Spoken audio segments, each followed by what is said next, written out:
She's pregnant. Watchman से तफ्तीश करने के बाद ही इस नतीजे पर पहुंचा कि तुम धोखा दे रही हो मुझे। हाँ, मुझसे मोहब्बत करती थी, मुझसे शादी करना चाहती थी। तुम्हारे दिल में सरफराज के लिए कुछ नहीं था। तुमने क्यों आने दिया उसे अंदर और झूठ क्यों बोल रही हो मुझसे?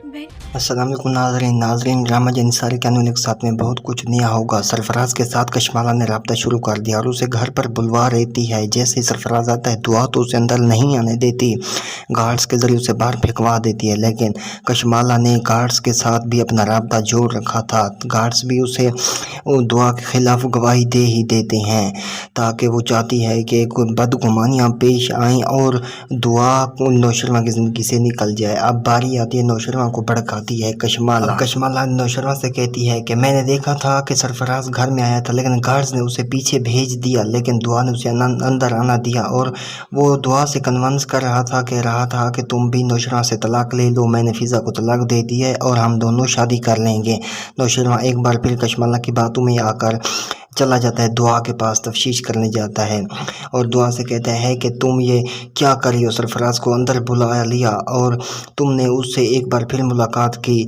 दुआ ये सुनकर हैरान रह जाती है और कहती है मैंने ऐसा कुछ भी नहीं किया, अगर मुझ पर एतबार नहीं तो गार्ड से पूछ लें। नौशरमा कहता है मैं सारी तफ्तीश करने के बाद ही यहाँ आया हूँ। ऊपर खड़ी होकर कशमाला ये सब देख रही होती है और वो खुश होती है कि एक बार फिर मैंने सरफराज के ज़रिए उन दोनों की लड़ाई करवा ही थी।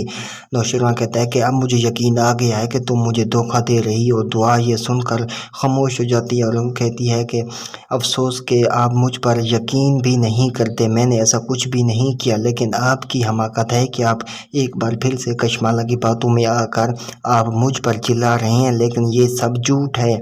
एक तरफ तो कोई मेरी बहन भी मेरा चेहरा नहीं देखना चाहती और दूसरी तरफ सरफराज ने मेरी ज़िंदगी को हराम करके रखा है। अब कशमाला फ़ोन करके सरफराज को बताई देती है कि जो कुछ तुमने किया तुमने बहुत खूब किया, अब नौशरमा और दुआ के दरमियान लड़ाई हो ही गई है, अगर तुम इसी तरह अपना काम जारी रखोगे तो तुम्हें अमीर होने से कोई भी नहीं रोक सकता। अब दूसरी तरफ दिखाया जाएगा कि सरफराज एक बार फिर ऑफिस चला जाता है नौशरमा के पास, फिर से उसे भड़काता है और कहता है कि दुआ अब भी चाहती है कि वो मुझसे शादी करे, वो अब भी मुझसे मोहब्बत करती है, उसी के कहने पर मैंने उसकी बहन को तलाक दी और वो आपसे डरती है, लेकिन वो आपसे तलाक लेना चाहती है और वो मुझसे शादी करना चाहती है।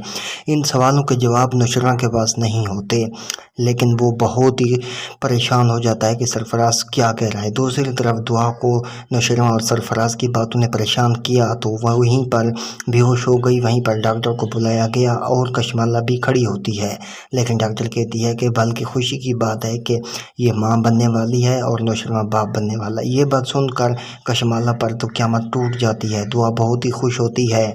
कशमाला कहते हैं कि अब तो हर किस नौशरमा से तलाक नहीं देगा, लेकिन कोई और प्लानिंग करनी होगी। वो क्या होगी कि इसके बच्चे को अगर हमने मार दिया तो नौशरमा को यकीन हो जाएगा कि इसने मेरे बेटे को मारा। ये अब भी सरफराज से मोहब्बत करती है और उससे शादी करना चाहती है।